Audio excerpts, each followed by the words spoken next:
Bonjour à tous, merci de la confiance. Vous savez, la première chaîne YouTube à travers les mondes télé, Tchango.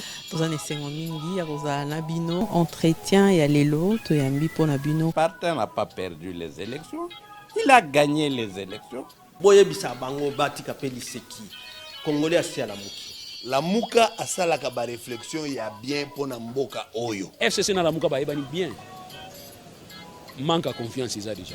Il n'y a aucune coalition entre FCC et Nalamuka. Le fait que nous gardions jalousement les preuves que nous avons, c'est parce que nous avons un grand respect pour nos frères. Ensemble, union sacrée. Le blocage au niveau de la CNI a un nom. Il s'appelle M. Félix Tshilombo.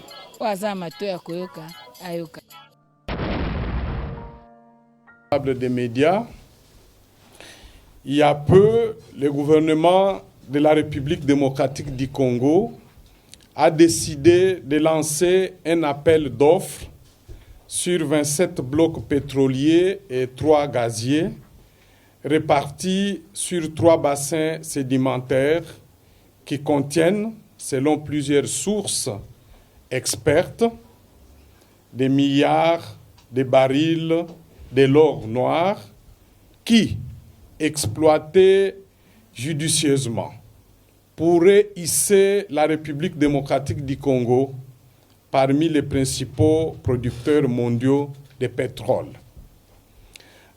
À n'en point douter, cette initiative louable s'inscrit dans le cadre de la politique de la diversification de l'économie nationale et conforte l'accord jusque-là inédit conclu en février 2022 entre l'État congolais et la société Ventora, portant restitution par cette dernière au premier cité des actifs miniers et pétroliers acquis jadis dans des conditions controversées.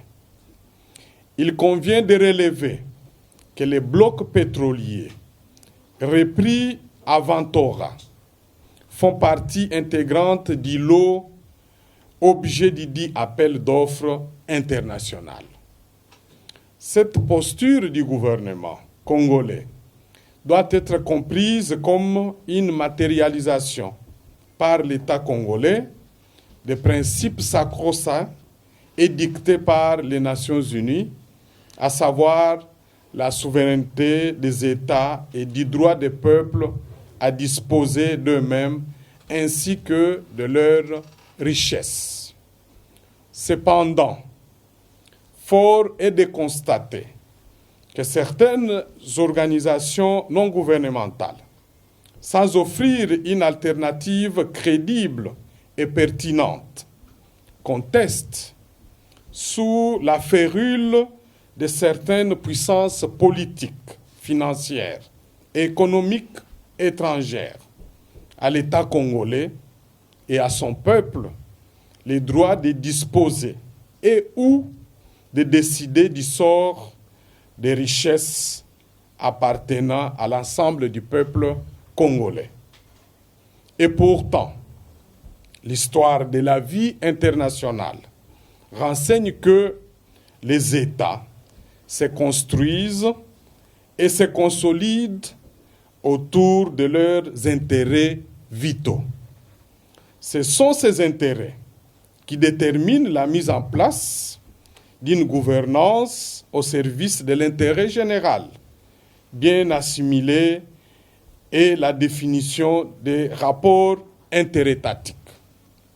Il serait donc absurde que des ONG puissent renier à la République démocratique du Congo les droits de se déterminer par rapport à ses richesses naturelles. À titre d'illustration, les puissances occidentales sont promptes à imposer dans les pays en développement des discours de démocratie et de respect des droits de l'homme, mais n'hésitent pas à s'en débarrasser chaque fois que leurs intérêts vitaux sont menacés. C'est dans cet ordre d'idées qu'il faut insérer la poursuite des relations de coopération entre les pays occidentaux et les pays du Golfe, du reste peu respectueux des droits de l'homme.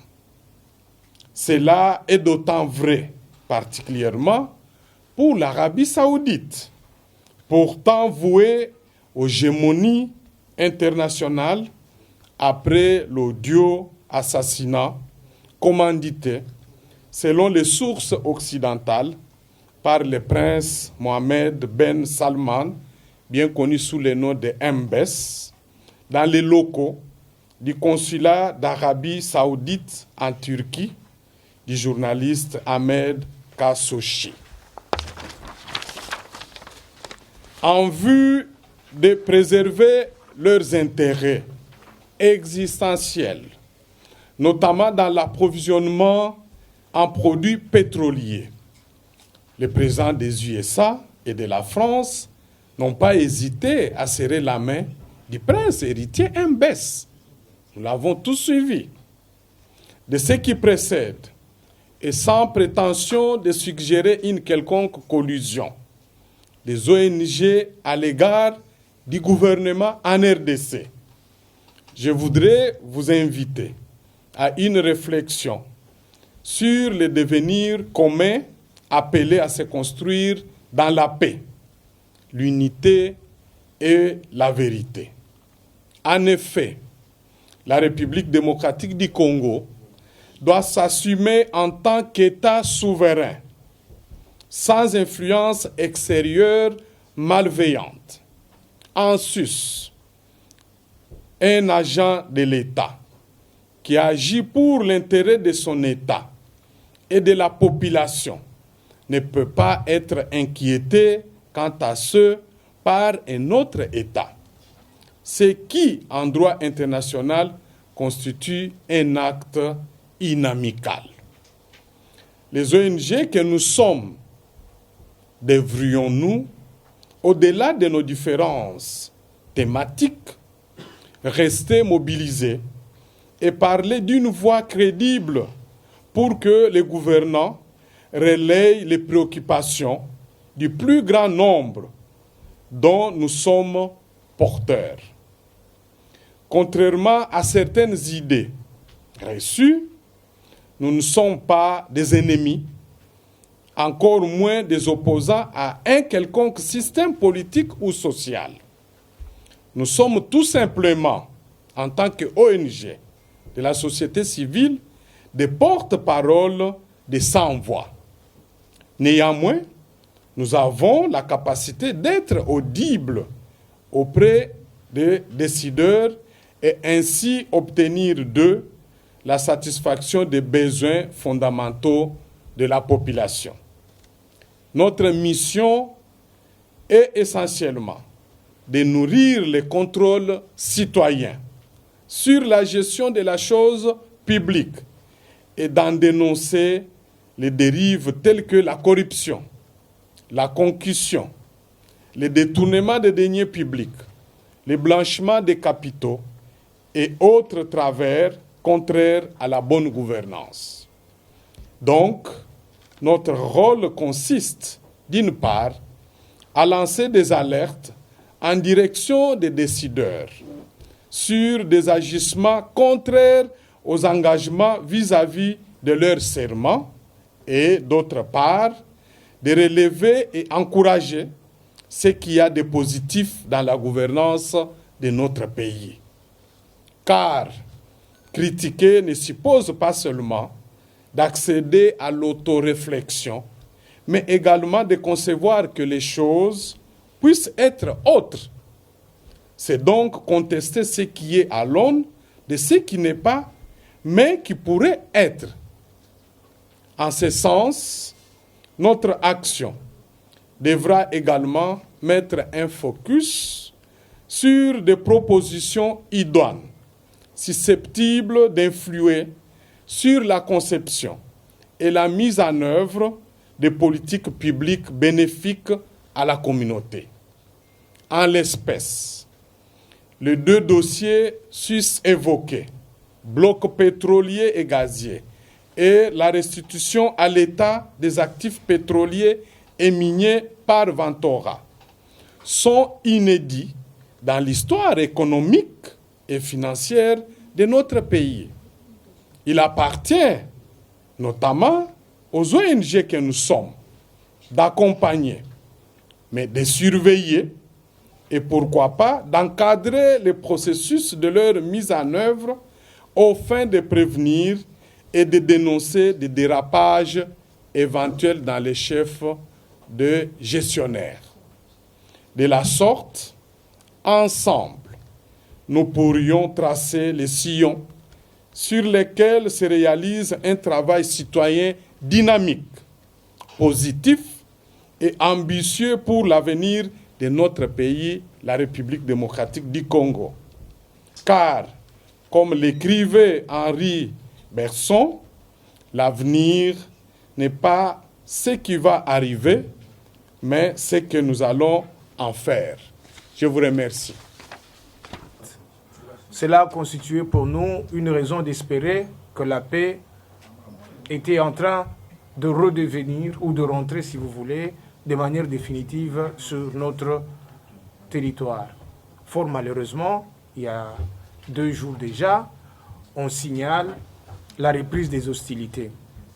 Et comme vous le savez, un rapport confidentiel des Nations Unies, du Conseil de sécurité des Nations Unies, atteste ce que déjà le gouvernement disait ou soutenait, ainsi que les ONG congolaises. Ce que nous disions et soutenions, c'était que notre pays était de nouveau la cible d'une agression de la part d'un de ses voisins que nous avons cité, le Rwanda.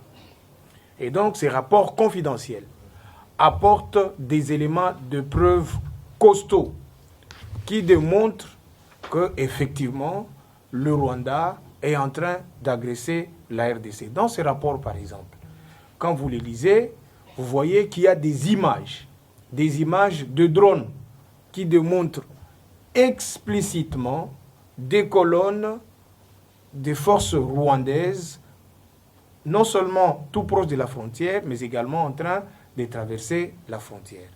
Dans ces rapports également, il a été démontré que le gouvernement rwandais a mis à la disposition du M23 non seulement des éléments, des hommes en uniforme, mais également du matériel militaire. Et ceci dans le but d'attaquer Bunagana. Et vous avez vu que Bunagana est tombé. Et donc aujourd'hui, ils sont en train de se battre pour que d'autres villes, d'autres villages et d'autres cités puissent encore tomber. Donc aujourd'hui, les accusations que nous avons faites contre le Rwanda sont démontrables et appuyées par des rapports sérieux, notamment ceux des experts des Nations Unies ou des experts du Conseil de sécurité des Nations Unies. Donc, il n'y a plus à réfuter. Maintenant, nous constatons également qu'il ne s'agit pas là du premier rapport qui existe, un rapport sérieux qui existe et qui dénonce le fait que les troupes rwandaises s'introduisent furtivement sur le sol congolais pour y commettre des crimes graves. Je rappelle qu'il s'agit de crimes contre l'humanité, crimes d'agression, crimes de génocide, crimes de guerre, qui sont des crimes imprescriptibles. Ça veut dire que même si on ne le poursuivait pas aujourd'hui, demain ou après-demain, même après 10 ans, même après 20 ans, même après 30 ans, la communauté nationale ou la communauté internationale pourra toujours revenir sur les responsables de ces différents crimes. Je disais que ce n'était pas le premier rapport qui incrimine le Rwanda. Il y a eu aussi d'autres rapports sérieux des experts des Nations Unies qui ont démontré que le Rwanda, l'Ouganda étaient effectivement en train d'agresser la RDC pour des fins d'exploitation illégale de nos minerais. Maintenant, étant donné qu'il existe des rapports et des rapports qui dénoncent et qui démontrent cette agression, mais que cette agression ne prend toujours pas fin, que faudra-t-il faire?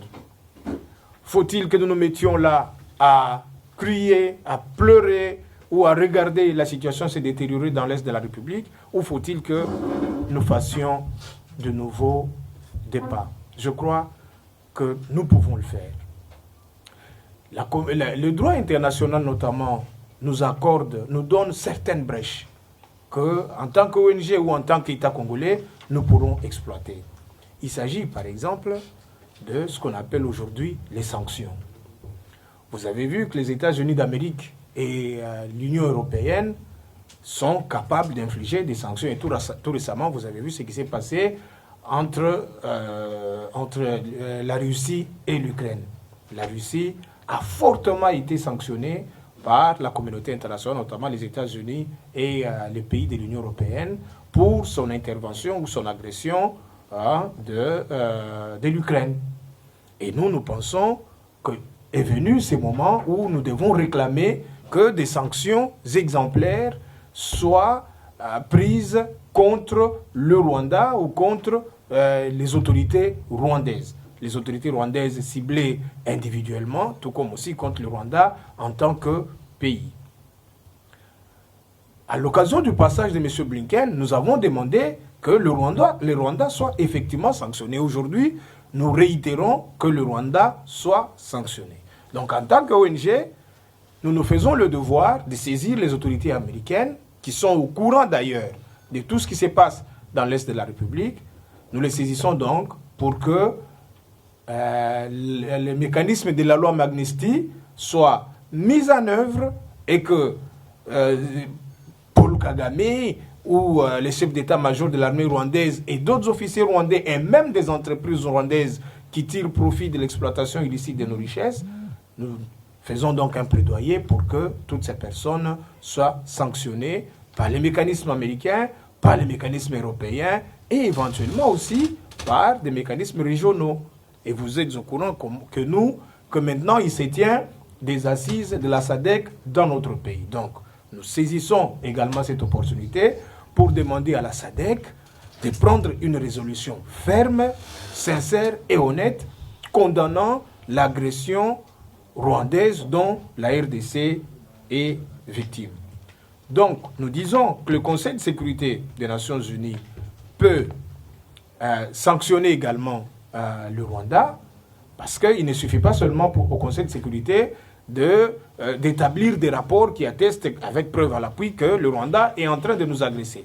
Mais encore faudra-t-il que les conseils de sécurité puissent faire un pas. Un pas dans la bonne direction serait de sanctionner les autorités rwandaises. La Charte des Nations Unies le prévoit et donc le Conseil de sécurité peut très valablement sanctionner les autorités rwandaises et même le Rwanda pour ce qui se passe en République démocratique du Congo. Nous rassurons nos compatriotes, nous rassurons les Congolais que nous sommes en train de travailler sur ces questions et que dans un avenir très proche, même si nous n'avons pas tout le pouvoir pour saisir tous ces mécanismes-là, mais que dans un avenir très proche, nous allons envoyer des courriers, des correspondances, nous allons saisir ces mécanismes-là officiellement. Et la seule chose que nous demandons, c'est que le gouvernement congolais puisse également nous soutenir dans cet exercice. Nous soutenir, ça veut dire que le gouvernement peut déjà le faire. Donc, nous demandons au gouvernement de saisir le Conseil de sécurité, de saisir le gouvernement américain, de saisir l'Union européenne pour réclamer que le gouvernement rwandais ainsi que les autorités rwandaises soient sanctionnés. Et nous croyons que si ces gens sont sanctionnés, ça sera une partie, si vous voulez, une partie de la solution pour que la paix revienne à l'est de la République. Voilà donc, en des termes très, très brefs, notre exposé de cet après-midi. Ce que j'ai appris et découvert dans le secteur qui est le mien, je suis spécialisé dans la pêche minière et les ressources naturelles, m'a poussé à m'engager pour ce pays. Non pas à m'engager pour un camp ou pour un autre, mais pour ce pays. Parce que ce pays, c'est l'unique pays que nous avons. Tous ceux qui vont vivre ailleurs, qui ont vécu ailleurs, vous voyez comment ils les retournent quand ils ont l'opportunité de retourner, d'avoir du travail dans ce pays. C'est notre pays. C'est ainsi que je suis ici avec Georges et Tim, accompagnant Akaj, dans ce travail qu'Akaj fait, sur ces sujets précis, parce que sur les sujets sur lesquels nous avons travaillé avec Akaj. Nous n'avons pas honte de dire que nous sommes parmi les ONG qui ont soutenu l'accord entre le gouvernement congolais et le groupe Ventura, pour des raisons précises. Il y a nos collègues, comme Georges a dit, il n'y a pas d'opposants, il n'y a pas d'ennemis. Il y a nos collègues qui réclamaient que Dan puisse retourner, le groupe Ventura de Dan Jetler retourne ce qu'il avait pris à la RDC. Mais le même groupe, quand Dan retourne, le gouvernement fait tout pour que Dan retourne, le même groupe dit non, c'est suspect. Et là, nous disons non, on aime ce pays, on ne l'aime pas. Nous avions soutenu, nous continuons à soutenir et nous allons soutenir. Pour des raisons simples. Ceux qui suivent les informations parmi vous savent qu'il y a de l'insécurité terrible dans les territoires du Haut-Ouélé, précisément à Mokou. Et le chef de l'État vient d'ailleurs en conseil de ministres de demander que les Chinois qui font l'artisanat dans les secteurs illégaux dans le Haut-Ouélé cessent de le faire. Effectivement, il y a insécurité à Mokou parce qu'il y a des Chinois qui font l'artisanat illégal avec des engins sur des permis miniers qui font partie des permis que le groupe Ventura a restitués à la RDC pour être exploités industriellement. Je parle très bien des gisements miniers autour de Mokou et Beverendi. Ceux qui sont déjà arrivés dans les territoires de Ouacha comprennent ce dont je suis en train de parler. Pourquoi nous avons soutenu la restitution des actifs? Georges a parlé de blocs pétroliers et gaziers. Les 2 blocs pétroliers et gaziers qui ont été restitués par le groupe Ventura de Dan Jetler, ce sont des groupes sur lesquels, de l'autre côté de l'Ouganda, Total Energy, la multinationale française, avec des Chinois et tout l'œil, sont très avancés. Du côté de la RDC, les gens mal informés disent que non, Dan n'avait rien, le Ventura n'avait rien fait. Nous sommes en possession d'une étude de faisabilité. Et la dernière date de janvier 2022. Sur ce que... Donc c'était avant la signature de l'accord. Donc quand l'État congolais a tenu à voir les 2 blocs, c'est parce que l'État congolais a eu les informations sur ce que les 2 blocs avaient comme potentiel. Et l'État congolais est informé de ce qui est en train de se passer du côté de l'Ouganda. Qu'est-ce qui est en train de se passer du côté de l'Ouganda? Pendant que nous sommes en train de parler, les entreprises qui sont concernées, qui sont intéressées par ces 2 blocs qui sont dans le Graben Albertine, sont en train de construire une nouvelle ville. Les mêmes entreprises sont en train de construire le grand aéroport de l'Ouganda, qui sera fini dans 2 ans. Les mêmes entreprises ont été obligées par le président Museveni de construire une université sur le pétrole et le gaz. Les mêmes entreprises ont déjà versé, selon les données que nous avions eues de notre ambassade à Kampala, ils ont déjà versé autour de 5 milliards de dollars à l'Ouganda. Pendant ce temps-là, du côté de la RDC, il n'y a rien. Mais le bassin, il est incliné. Hein? Ça dit que le grand réservoir est du côté de la RDC. Pendant le même moment, on est en train de construire le pipeline qui doit prendre le carburant, puiser dans le bassin, faire passer vers l'Ouganda et puis aller en Tanzanie pour aller vers le port de Dar es Salaam. Ce sont les raisons qui nous ont poussé, nous, à soutenir. On dit, on restitue. Nous nous plaignons trop que du côté vers le bloc atlantique, vers Mwanda, l'Angola prend. Les mêmes gens qui disent que le gouvernement de la RDC est faible parce qu'il laisse l'Angola prendre, les mêmes gens s'opposent quand le gouvernement de la RDC récupère les blocs pétroliers et veut les exploiter.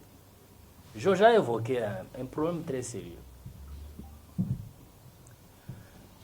Tout pays définit ses intérêts stratégiques par rapport aux intérêts de sa population. Pendant que nous sommes en train de parler, il y a le M23 qui vient de bombarder une centrale dans le parc de Virunga. Le matériel est foutu. Les gens sont morts. Pourquoi est-ce que le M23 est à l'est?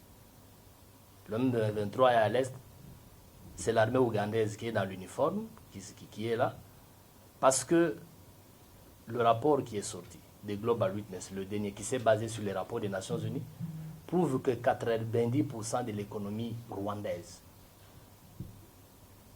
est basée sur les minéraux importés frauduleusement de la RDC. Vous vous souvenez de ce que le ministre Paluku a dit, qui maîtrise bien l'Est.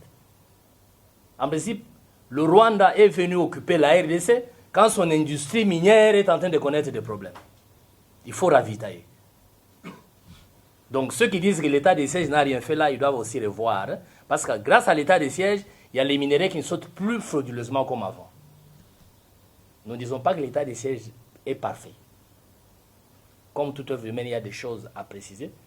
Mais au moins, l'état de siège a fait qu'aujourd'hui, tout le monde comprend que le M23, c'est le Rwanda. Il est là pour prendre des minéraux. Quand M. Blinken est venu, avant d'arriver ici, il est passé par l'Afrique du Sud.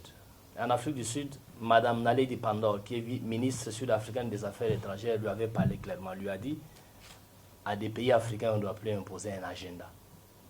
On ne doit plus imposer des intérêts, parce qu'il y a des pays africains riches en ressources naturelles qui sont déstabilisés, où il y a la guerre depuis des décennies. Parce que les richesses, les ressources naturelles doivent profiter aux pays qui sont en train de fournir les armes. Le Rwanda ne fabrique pas les armes. Les armes sont fabriquées, tout le monde connaît. C'est soit la Chine qui les fabrique, la Corée, ou c'est soit les pays européens, les pays occidentaux. Ils savent ce qui s'est passé. Tout le monde connaît. C'est que le Rwanda est le chouchou des Occidentaux. Ça veut dire qu'en principe, si on fait une enquête sérieuse, les gens qui fournissent les armes au M23, au Rwanda sous les uniformes du M23, doivent être poursuivis, doivent aussi être sanctionnés comme M. Timothée l'a dit. Je vous rappelle ici ce qui nous révolte. Pourquoi les collègues et nous tous nous demandons les sanctions. Au Rwanda, on dit qu'il y a eu génocide, hein, de 800 000 Hutus modérés et Tutsis. Quand on prend en termes de pourcentage, à l'époque, on était autour de 9,5 ou 10% de la population. La RDC, les populations qui sont tuées aujourd'hui, c'est plus de 10% de la population, pas c'est plus de 10 millions d'habitants. Mais personne n'est pas du génocide. Au moment où nous sommes contents, nous tous, parce que les médias et la société civile, nous avons commencé à parler du génocide. En principe, il y a un génocide économique. Je lance un message à la presse. Ne lâchons pas. Il n'y a que ce pays qui nous appartient. Ne lâchons pas. Faisons pression sur les prédateurs extérieurs, les gens qui pillent et tuent. Faisons aussi pression sur notre gouvernement pour qu'il vous soutienne, qu'il soutienne les médias et les ONG. Je ne suis pas honteux de dire, et je ne me cache pas de dire, que quand vous prenez le Centre Carter, c'est une ONG du Parti démocrate. C'est M. Carter. Tout le monde connaît M. Carter est un démocrate. C'est une ONG financée par les démocrates. Et les donateurs des démocrates, c'est-à-dire qu'on a les gens comme George Soros qui donnent de l'argent là-bas, c'est un démocrate. Nous avons les choses comme la NDI, la National Democratic Institute, qui est aussi un institut de démocrates. Pourquoi est-ce qu'en RDC, quand les gens s'élèvent et lèvent la voix pour défendre les intérêts du pays, on dit non, ils travaillent pour le pouvoir?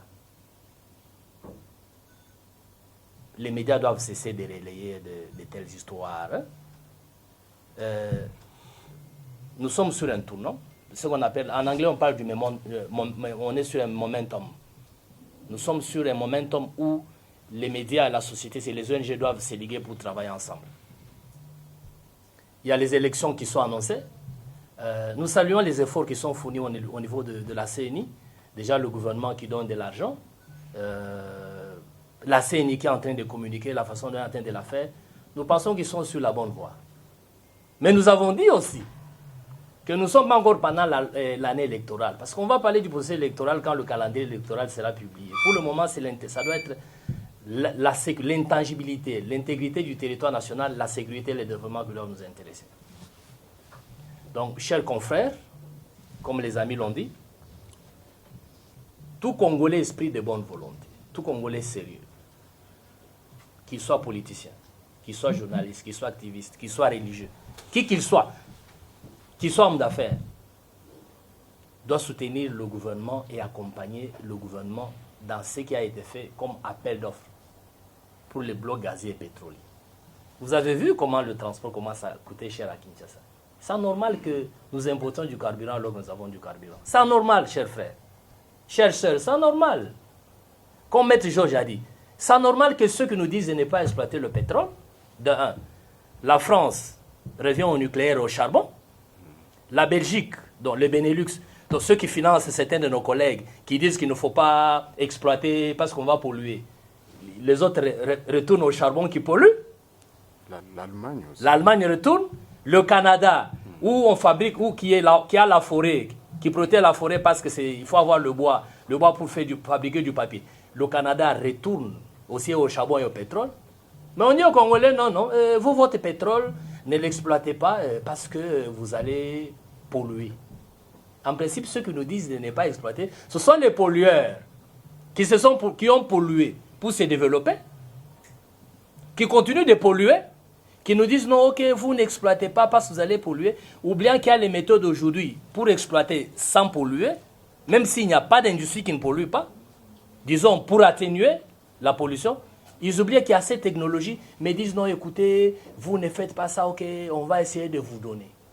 Mais pendant ce temps-là, eux, ils sont investis du droit divin de déstabiliser notre territoire national, parce que pendant que nous n'allons pas exploiter le pétrole.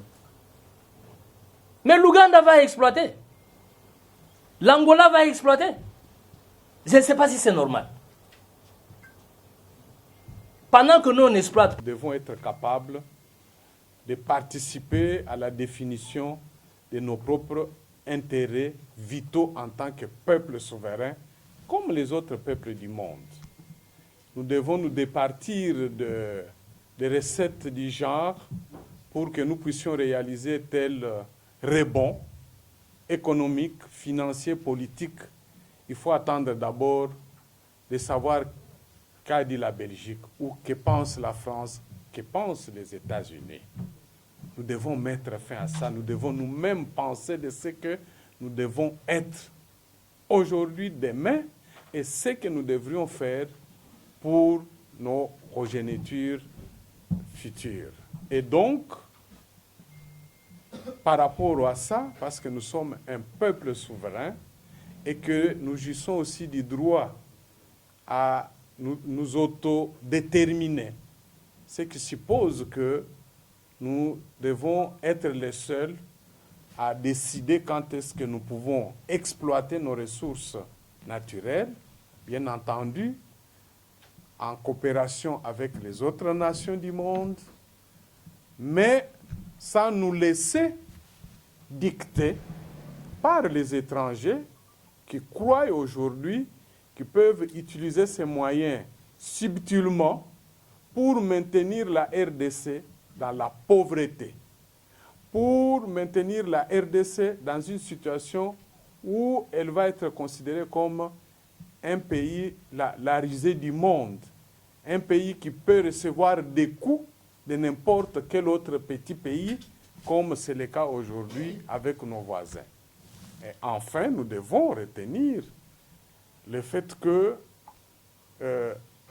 l'appel d'offres aujourd'hui, ayant porté notamment sur le bloc pétrolier que la RDC a obtenu en restitution dans le cadre de l'application du règlement avec le groupe Ventora, est un résultat à saluer et que nous devons encourager nos dirigeants à poursuivre dans le même élan, c'est-à-dire de s'engager davantage dans les règlements pacifiques pour résoudre l'ensemble des problèmes de nos ressources naturelles. Nous avons encore beaucoup d'autres dossiers sur lesquels nous pensons que cette jurisprudence devra s'appliquer.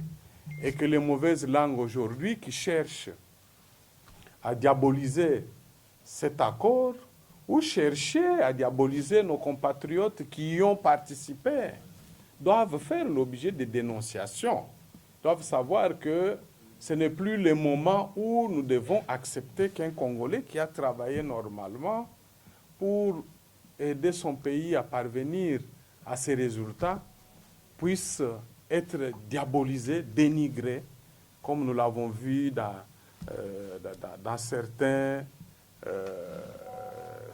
articles d'une certaine presse, où on va jusqu'à diaboliser même notre ministre de la Justice.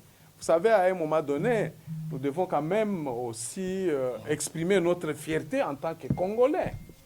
Lorsque vous avez une ministre de la Justice qui représente les gouvernements dans la conclusion ou la signature d'un contrat, que celle-ci puisse être exposée jusqu'à dire qu'elle a été dans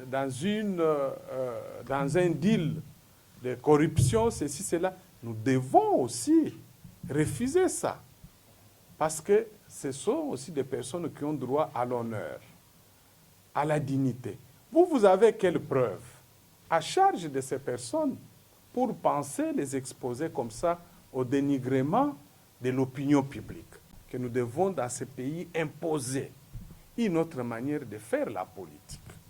Comme il a dit, vous les médias, cessez de donner vos espaces aux personnes qui réfléchissent dans le sens de bloquer l'évolution de ce pays. Nous devons, comme nous l'avons toujours dit, nous battre contre les antivaleurs. Ça, c'est impardonnable. Les discours d'incitation à la haine tribale, ethnique, raciale, nous devons les combattre parce que ce n'est pas ça qui va contribuer à l'amélioration du bien-être des Congolais. Enfin, en ce qui concerne la situation de l'Est, vous avez suivi, nous avons dit que nous mettons les États-Unis devant ses responsabilités. Nous avons suivi M. Anthony Blinken ici défendre l'intégrité territoriale de la RDC. Mais n'oublions pas que le roi belge a dit, même ici à Kinshasa, que la République démocratique du Congo et son peuple ont la responsabilité première de défendre l'intégrité territoriale de la RDC. Donc, nous devons nous mobiliser en disant, les amis peuvent venir nous soutenir, mais c'est à nous d'abord de travailler pour mobiliser les moyens qui vont nous permettre d'avoir aussi des équipements pour mieux nous défendre. Quand nous disons que la communauté internationale, ce n'est pas pour dire que nous les attendons surtout, mais nous devons nous-mêmes nous organiser. Mais nous ne pourrons pas mieux nous organiser si, aux élections de 2023, nous allons voter des députés qui vont être là pour venir encore avec les mêmes discours de parler des individus. Les députés qui viennent vous dire, par exemple, que alors que l'appel d'offres est une procédure prévue dans les codes des hydrocarbures, dans les règlements des hydrocarbures, on vous dit qu'il s'agit d'une vente aux enchères. Attendons, de quoi nous parlons finalement? Et c'est cette procédure-là qui va permettre à l'État, au finish, de conclure un contrat de partage de production. Je crois qu'avec nos organisations, nous devrons travailler pour parler davantage de ces codes, comme nous l'avons fait d'habitude, davantage aussi sur les codes miniers, pour que notre peuple ne puisse plus être trompé par qui que ce soit et que lors des prochaines élections, nous puissions voter des gens, pas les gens qui vont venir en politique pour s'enrichir. Parce que la plupart d'entre eux là-bas, ils sont venus pour ça, au lieu de servir le peuple. Donc merci. Nous espérons que vous allez diffuser ces messages de manière à ce que notre peuple soit suffisamment édifié, qu'il y ait quand même un réveil de sentiments, d'indignation face à ce genre d'attaques